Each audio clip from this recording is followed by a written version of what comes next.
Happy New Year! We are going to make gluten-free vegan pancakes. So I've got a few different ingredients here. This is a King Arthur flour gluten-free pancake mix.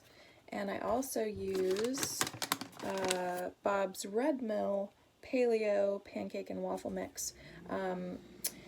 I have tried many different recipes for vegan gluten-free pancakes, and this is what I found to work the best, is these two actually combined together, rather than trying to do my own flour mixture and that kind of thing. And then I use some vanilla extract, some Vietnamese cinnamon, which has a sweeter flavor than regular cinnamon, and some plant-based milk. And I do my own plant-based milk in the Almond Cow. Look them up, Almond Cow.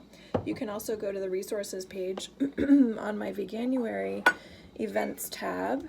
We'll also use some plant butter. I'm choosing Country Crock this time. It's made with avocado oil and it works well. This is just for the pan, not to add to the actual recipe. And then I've got a whisk and a measuring cup. This is a 1/2 cup measure. And I've got a Ziploc bag or a squeeze bottle, whichever you happen to have on hand. I like to add the mixture to my frying pan that way.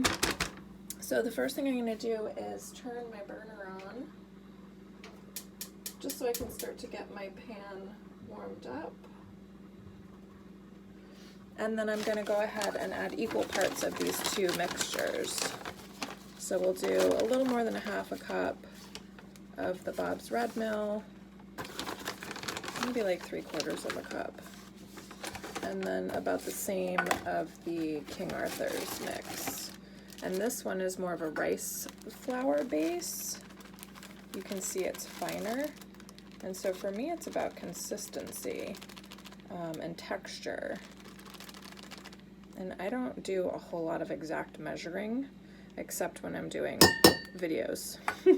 So you can't really mess this up. It's more about the texture that you're gonna make it to pour into the frying pan. So this one is mostly almond flour, arrowroot starch, coconut flour, coconut sugar, and this guy is brown rice flour, potato starch, that kind of stuff. So I'm gonna give these a quick whisk just to combine them together.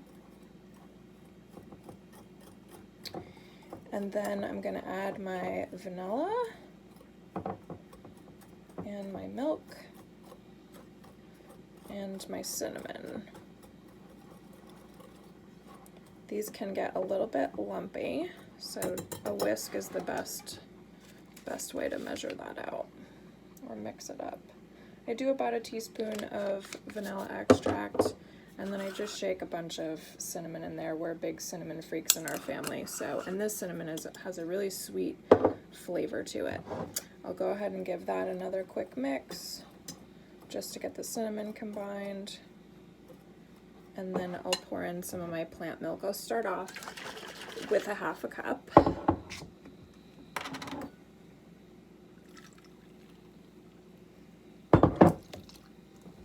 And we'll just go from there. I want this mixture to be loose enough to be able to pour. And I can already see that I need a little bit more. So this is the game I play. I just keep adding a little bit more milk and a little bit more milk. Keep giving it a whisk until it's the consistency I'm looking for. I don't want cookie dough batter. I want a more pourable, squeezable batter.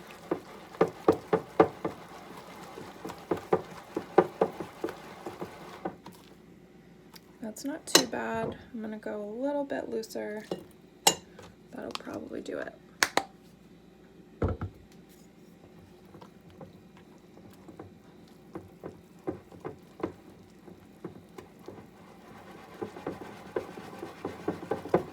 This is more the consistency I'm looking for. I want it to kind of fall off that whisk or drip off the whisk.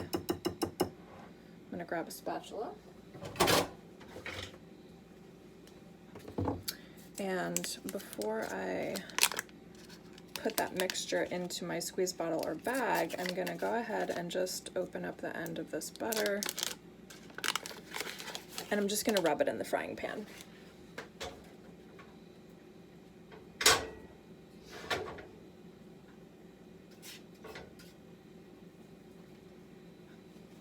want to make sure I get the frying pan easily coated. I find that way is the best way of using it, as little butter as possible, just by putting it right in the pan.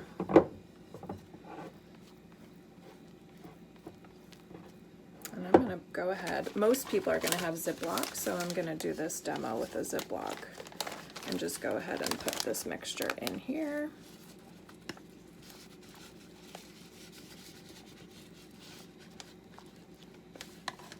Without making a mess.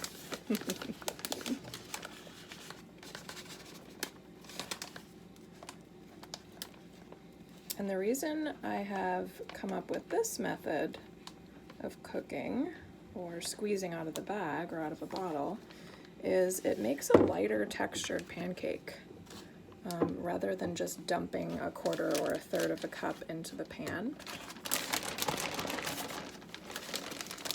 So I'm gonna seal this guy up, squeeze all this mixture down, and then I'll just cut the end of the bag. Very rudimentary sort of piping bag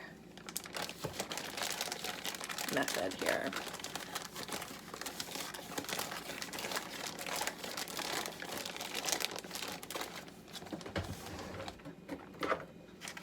And I'll just cut the tip off the bag. I don't want too big of an opening.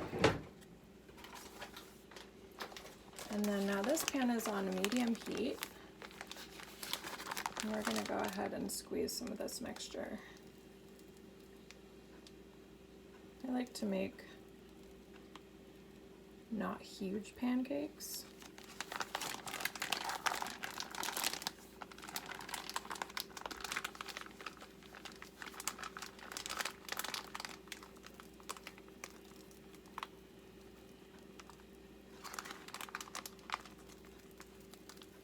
But I can fit a bunch of them in this pan. And it's okay if there's some little gaps or holes. It just creates a lighter texture. So I'm gonna let those cook up. Turn my burner up to medium.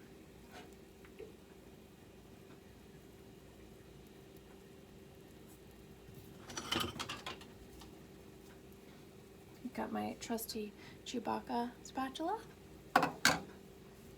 And in the meantime, I'm going to get out my maple syrup and natural peanut butter. Unsweetened peanut butter is one of our favorite things in our household on pancakes. So we like the grind your own version. And of course, Connecticut maple syrup. Get the real stuff.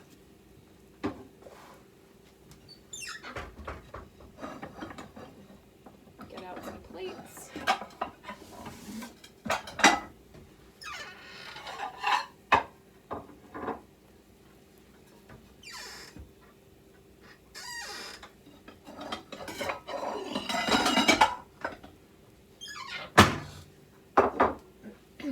Let's see how these guys are doing.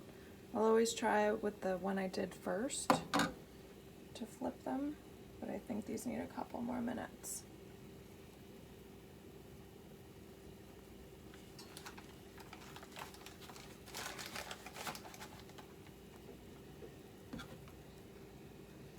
Usually when you see bubbles start to form on the surface, then you know the underside is getting cooked. I like them extra brown. We like really toasty things in our household, a little crispness, and because these are tend to be a little bit lighter and fluffier, we usually can get a good crisp going on both sides.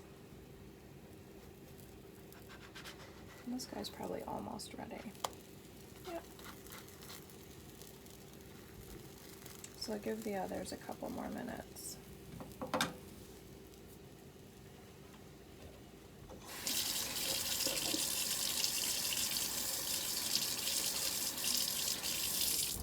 So if you haven't already joined me for the Veganuary journey, which starts today, January 1st, head on over to theveganpotter.com and check out my events tab if the pop-up window doesn't come up for you right away, and click on Veganuary. I am going to be doing a lot of live cooking demos and some pre-recorded like this one. Let's see if I can flip this guy. No, he's not ready. And I started a resource page on my website as well. There we go. Nice, beautiful brown color. And I've got a calendar of events. There's a Facebook page. If you've not followed me on Facebook, you can follow theveganpotter.com. I've got an events Facebook page and also started a Facebook group, so you can submit to click to join the group. There's just 3 questions to answer, and I'll be moderating to make sure we contain a non-judgmental, fun, friendly environment. There we go.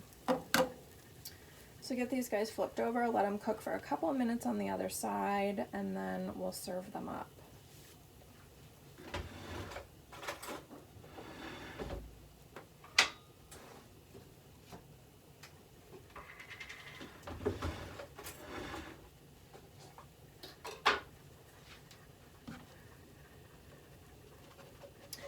Gluten-free pancakes can be a little bit trial and error when you're first starting to make them.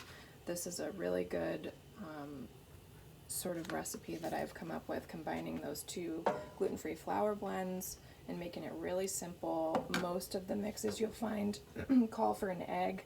I don't even add an egg. I don't even add an egg substitute. It's just not necessary. And it's just an added ingredient. The plant milk seems to do the trick. It doesn't matter what kind you use, just definitely use unsweetened, because these are plenty sweet just with the flour mixes. They already have sweeteners in them, so you don't need any added sugar, especially if you're a maple syrup fan like we are. All right, so you get a nice crisp color on both sides. And these guys are ready to plate up.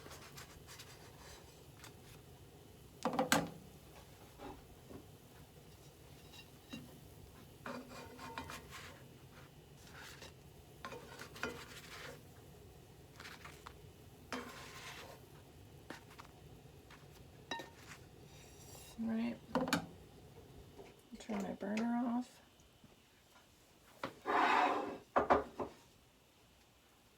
My pajama pants. So I'm just going to add some of that delicious natural peanut butter. This will add a little healthy fat and good protein.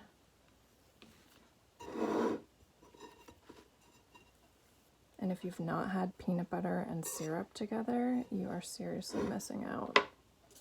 If you're a fan of peanut butter and a fan of syrup, it's a win-win.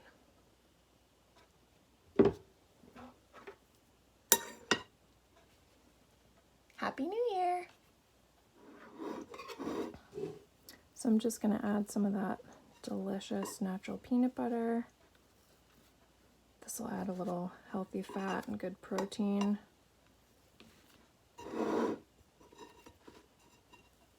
And if you've not had peanut butter and syrup together, you are seriously missing out. If you're a fan of peanut butter and a fan of syrup, it's a win-win.